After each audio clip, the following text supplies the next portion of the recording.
impress you with. I'm not here to speak a great sermon to you. I don't care what you think of me. I'll only tell you what God told me in the hotel room as I was praying for you. And so I don't care about building my ministry. I don't play the Christian totem pole, ladder climbing. I don't know any of that. If you're trying to find a pulpit instead of finding Jesus, you're on the wrong path, my friend. The Lord wants you to find Him. Satan has a whole bunch of trees for you to eat from called knowledge. He's happy for you to know a lot of things about a lot of things, as long as you don't know the one person you need to know. And that one person is love, my friend. His name is Jesus Christ. And so I'm very concerned actually about the current generation of preachers. It feels like they've learned intimate language at the pulpit without intimacy. They're learning the language of Christianity without Christ. They're learning how to sound intelligent, but they don't know God. There's no oil coming out of their life. They couldn't cast a demon out to, if you paid them $1 million, they couldn't do it because they don't know Him. They just know the language. And one of the biggest statements that troubles me in Christianity in this common day and age is the statement, God knows your heart. And people say it all the time, well, God knows my heart. God doesn't know your heart. God knows how you live. And many Christians, they're sons of God, but they're babies. We don't say to God, God, we know your heart. No, we know how He went to a cross. We know what He did. That's how we know Him. Moses didn't say, God, show me your words. He said, show me your ways.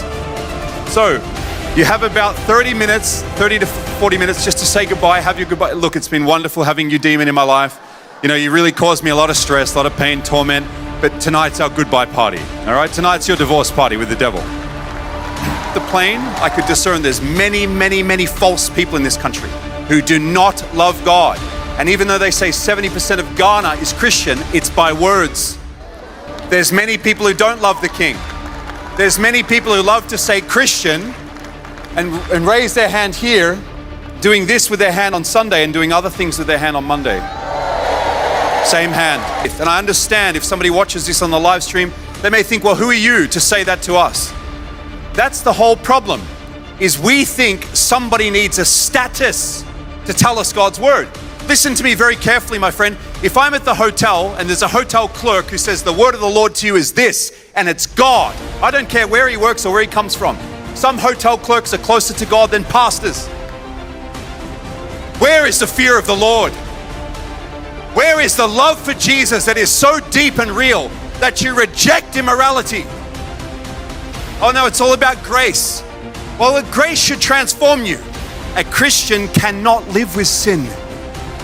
You can stumble, you can struggle, you can have a moment where you're battling, but you cannot validate darkness. I met the man. I came to Jesus. I met the Lord. And because of that, His power transformed me. Whatever I read in this book, I'm going to try and live by it.